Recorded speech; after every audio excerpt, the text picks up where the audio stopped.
Hello again, chaps and chapettes. How are we all doing? It is lovely to see you all again. As always, today, guys, we're going to be going in yet another direction for my channel. It's been quite the journey during the last 48 hours. My channel, in terms of conversation, has been going here, there, and everywhere. We have been talking about future predictions, Nostradamus, the end of the world, World War III, what's going to be the end, spell the end of our country as a whole. And that's not going to be changing anytime soon, to be honest, because today we're going to be talking about public transport. More specifically, we're going to be talking about trains. Now, during the last, I'd say about 30, 40 minutes, me and the missus have just bought some train tickets. So we can go down to Mansfield, which is just on the outskirts of Nottingham, to go and visit her parents, my in-laws.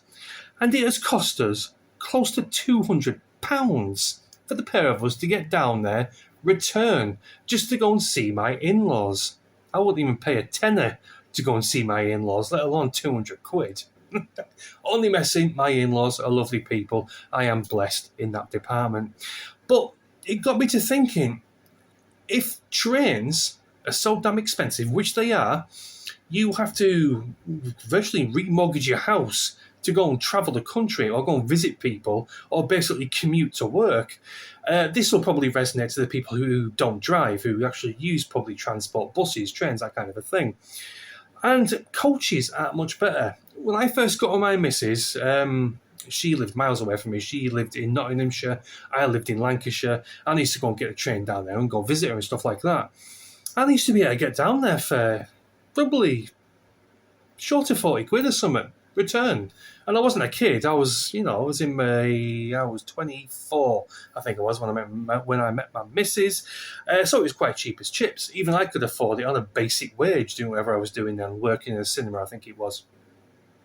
But coaches are going the same way. We tried looking at coaches, and there was no coaches available to take us where we wanted to go. And the prices that were on shore for like London to Glasgow, something like that, are extortionate as well. Coaches used to be the alternative to trains. They used to be quite cheap as chips. Well, it's the same as like regular buses. It would take you into town, things like that.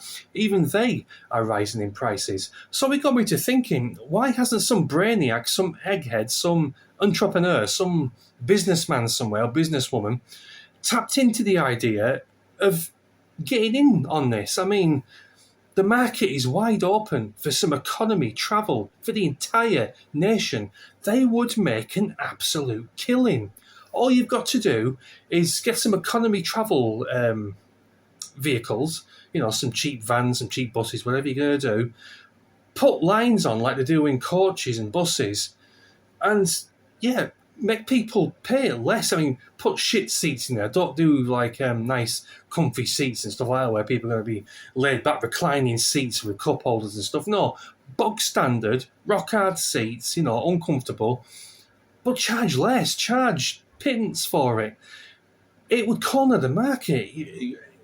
Trains, buses, and coaches are outpricing themselves at the moment for travel. People would flock to this company. All they got to do is go to the Dragons and say, look, I've got this concept of a vehicle, and it has to be environmental friendly, no diesel, no petrol, all that fucking nonsense. Just say to them, right, Mr. Bannatyne, or Peter Jones, whoever you call him, I have this concept for a vehicle. It's made out of goat skins, badger skins. It's got an engine in there made out of animal bones and plastic pistons, and it runs on sheep's urine, something like that. They would make a killing. Charge people, £40 from Glasgow to London.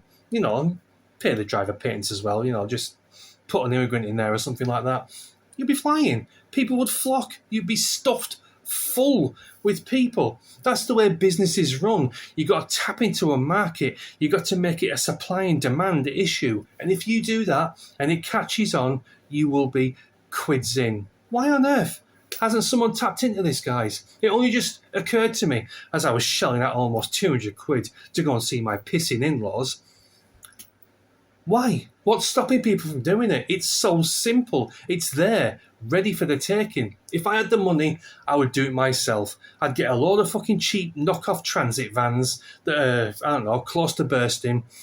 I'd get them on the road and I'd start charging people, I don't know, 20, 30 quid per journey. And that's it. I'd be quids in.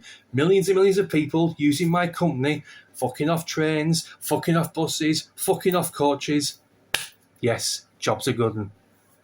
I'm giving people ideas here. I should copyright this idea and start charging people. I'd be quids in as well. Living in a dream world? I don't know, guys. But do let me know, why hasn't someone tapped into this? I mean, it's there for the taking, as I'm saying.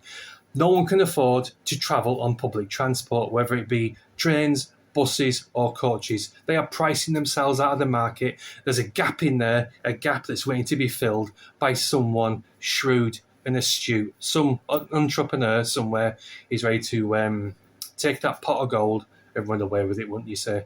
Anyway, 6 minutes talking about this rabble. I astonish myself at times, guys. I really do. Thanks a lot for watching. I'm not going to keep you anymore. I'm heading off out, and I'll see you in a bit. Cheers.